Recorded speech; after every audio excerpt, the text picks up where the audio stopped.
Hi friends, welcome to my channel. చిక్కుడుకాయ తాలింపులో ఈ ఒక్క పొడి వేసి చేసుకోండి, టేస్ట్ చాలా బాగుంటుంది.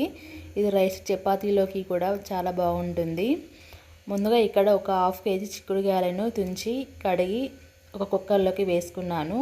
ఇప్పుడు ఇందులోకి ఒక పావు టేబుల్ స్పూన్ పసుపు, ఒక 1 టేబుల్ స్పూన్ ఉప్పు, టీ గ్లాస్ తోటి ఒక హాఫ్ గ్లాస్ వాటర్ వేసుకోండి. ఇప్పుడు కుక్కర్కి మూత పెట్టుకొని విజిల్ పెట్టి హై ఫ్లేమ్లో ఒక విజిల్ వచ్చే వరకు ఉడికించుకోవాలి.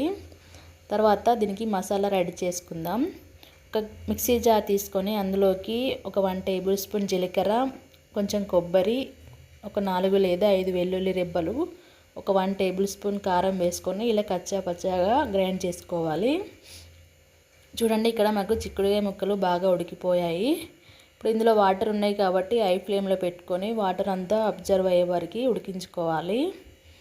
వాటర్ పడిపోయకండి, ఇందులో పోషకాలు అన్నీ పోతాయి. ఇప్పుడు ఒక కడాయి పెట్టుకొని అందులోకి ఒక 4 టేబుల్ స్పూన్ల ఆయిల్ వేసుకోండి.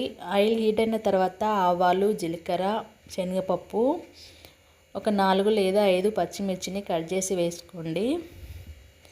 ఇవి కొంచెం ఫ్రై అయిన తర్వాత ఇందులోకి ఒక మీడియం సైజు ఆనియన్ కట్ చేసి వేసుకోండి.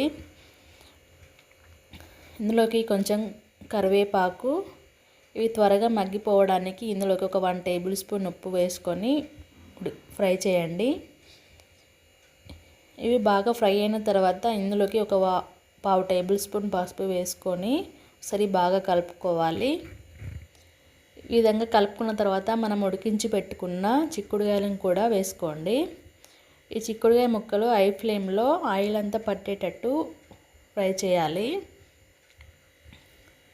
చూడండి, ఈ విధంగా ఫ్రై అయిన తర్వాత మూత పెట్టుకొని ఒక 2 నిమిషాలు మగ్గించుకోవాలి. 2 నిమిషాల తర్వాత మనం గ్రైండ్ చేసి పెట్టుకున్న కొబ్బరి పొడిని కూడా వేసుకోండి. ఈ పొడి వేయడం వల్ల చిక్కుడుకాయ తాలింపులో టేస్ట్ చాలా బాగుంటుంది. ఇప్పుడు మూత పెట్టుకొని ఒక 5 నిమిషాలు మగ్గించండి. 5 నిమిషాలు మగ్గించడం వల్ల అందులో ఉన్న పచ్చివాసన అంతా పోయి ఫ్లేవర్ చాలా బాగుంటుంది. ఇప్పుడు ఇందులోకి కొంచెం కొత్తిమీర కూడా వేసుకోండి. అంతేనండి, ఎంతో టేస్టీగా ఉండే చిక్కుడుకాయ తాలింపు రెడీ. ఈ వీడియో నచ్చితే లైక్ చేయండి, షేర్ చేయండి, సబ్స్క్రైబ్ చేయండి. Thank you for watching.